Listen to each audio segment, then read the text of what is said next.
Okay, so this is a little mug rug or sort of coaster pattern that I designed for the people at WaterAid.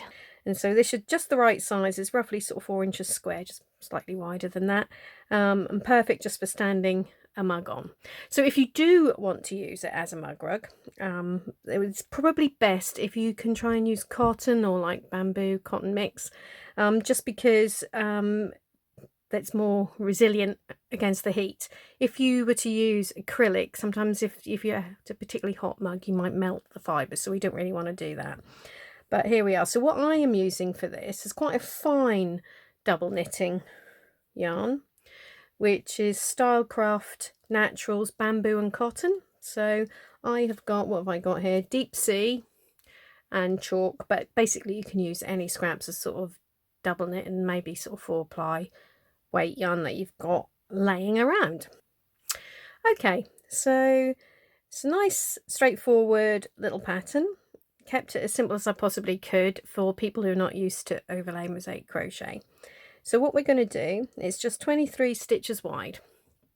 So as you can, I'll just show you the back as well. So the back is going to be stripy and the front has got the design on it.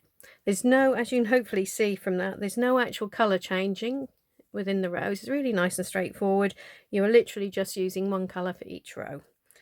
Okay, so what you're going to need, I'm using a 3mm hook here, which is a little smaller than it suggests on the ball band, and that's because we want to keep our stitches nice and neat. And also, this bamboo and cotton is quite, like I said, quite a fine double knitting yarn. Okay, so you've got your hook and you'll need a pair of scissors because we are going to be cutting the yarn at the end of every row. As you can probably see from that, don't worry, we're not going to need to weave the ends in. We're just going to sort of fray them out and leave them there as a little fringe. Okay, so we are going to start with our background colour, which I am calling MC for main colour.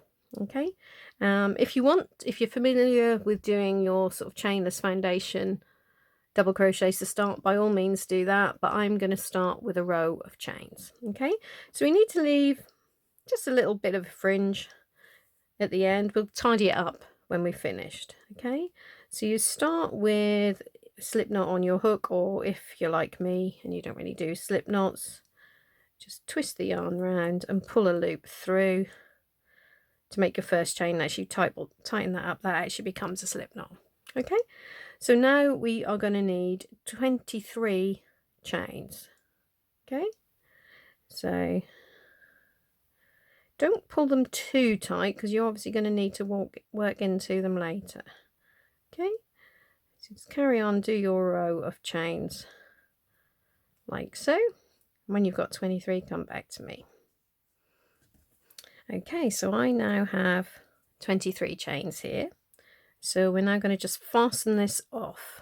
Okay, so make one further chain, pull that loop through and cut it off. Okay, and then we can pull that tight. So what we're now going to do is just work a row of double crochets into that chain. So if you want, you can indeed work into this loop here. What I'm going to do, because I think it makes a neater edge, is I'm going to just turn that chain around and work into this back bumps here. You see? Okay. So, and what you can actually do, if you turn that around, so we start where we started before. If you did find that you were either missing a chain or had one too many at the end, it's easier to sort that out. Okay. So I've actually just twisted that round. So every row is going to start the same way. We're going to start with a standing double crochet with a slip knot on our hook. So that might sound complicated, but it's really not. We're just going to start with a slip knot, or how I did there, pulling a chain through, but make sure you have a knot on your hook. Okay, and then as I said, I'm going to be working into this back bump, and we're going to go into this first one. Ooh, under there. Okay,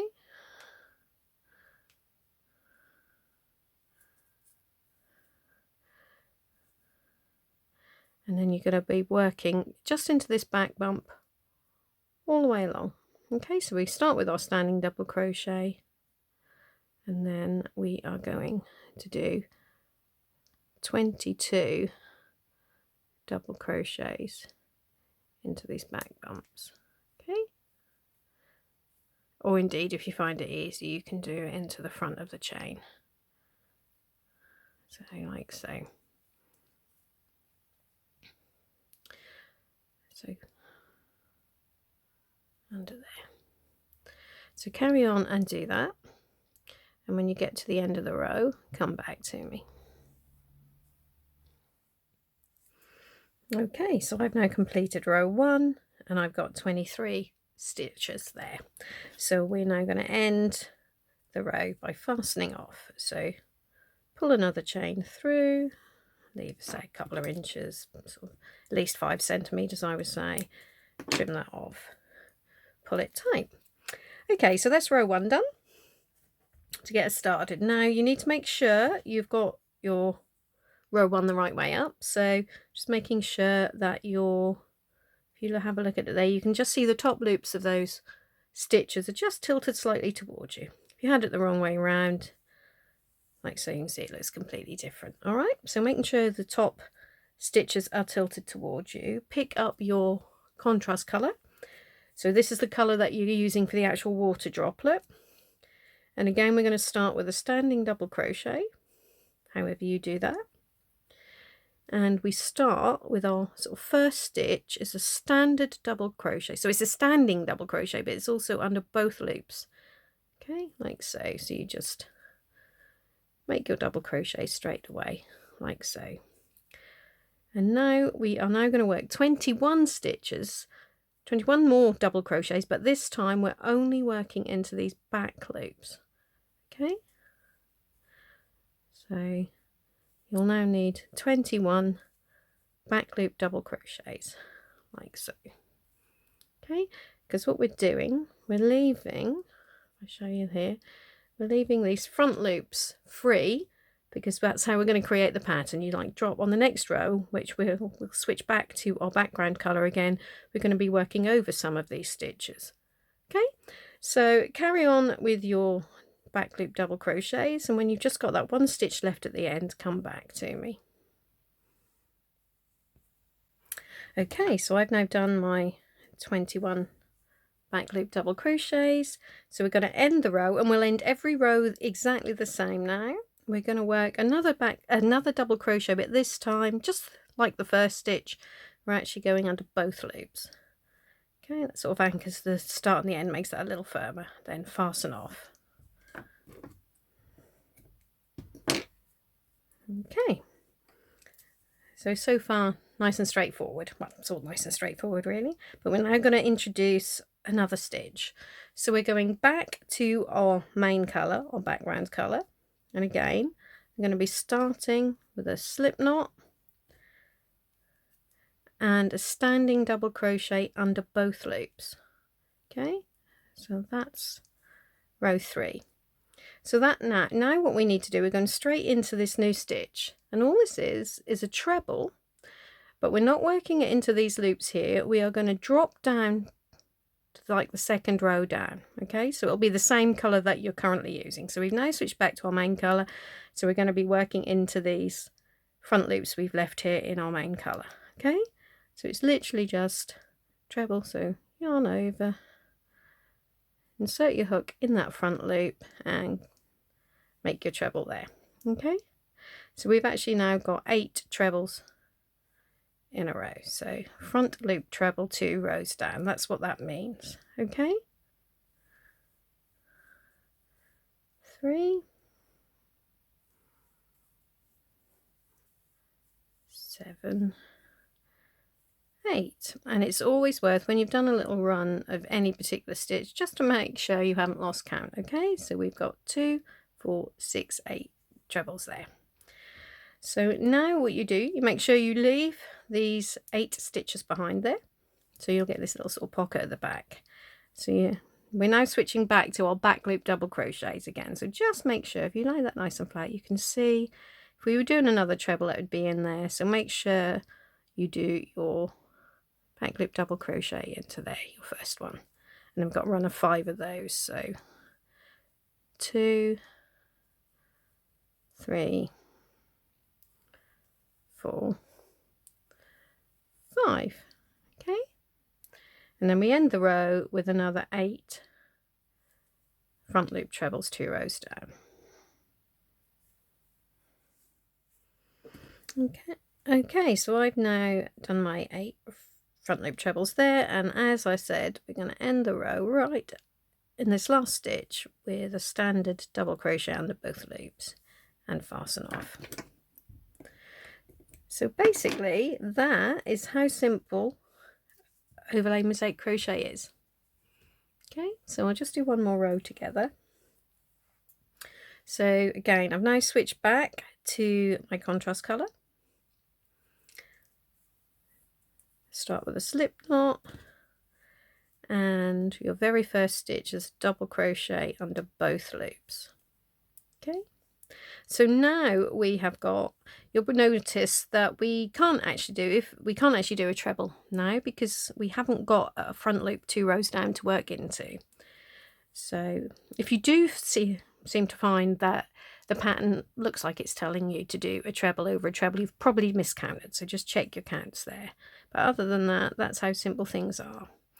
Okay, so I've got my first double crochet under both loops, and I'm now going to do, as I said, the only thing I can do, which is 8 back loop double crochets. 2, 3, 4,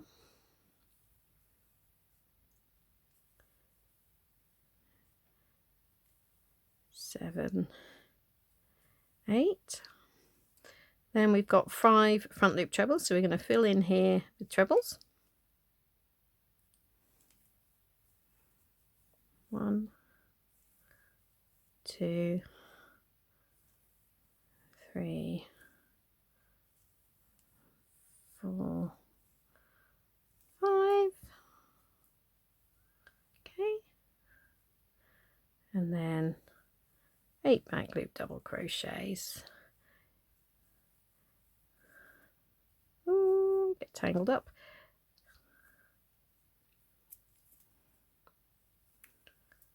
4, 5, 6, 7,